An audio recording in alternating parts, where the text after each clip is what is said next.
पाक पतन में क्लाइमेट चेंज के खतरात के पेश नजर गुलाम रसूल पाकिस्तानी ने बड़ा इकदाम उठा लिया। मजीद तफसीलात जानते हैं अपने नुमाइंदे मोहम्मद नवाज से।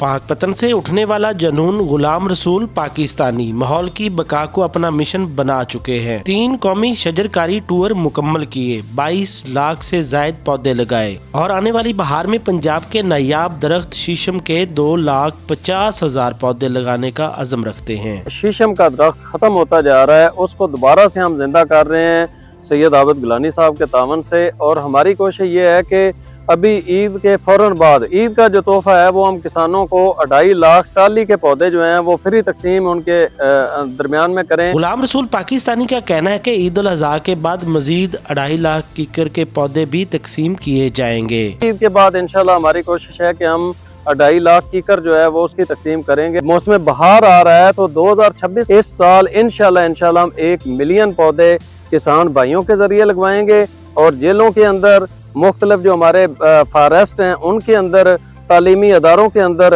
हमारे जो हॉस्पिटल्स हैं उनके अंदर, तो इस तरीके से हम 1 मिलियन पौधों की प्लांटेशन करने जा रहे हैं। क्लाइमेट चेंज के खिलाफ ये जिद्दोजहद महज शजरकारी नहीं बल्कि एक कौमी शऊर है। अगर हर शहरी एक पौधा लगाए तो पाकिस्तान वाकई ही सरसब्ज बन सकता है।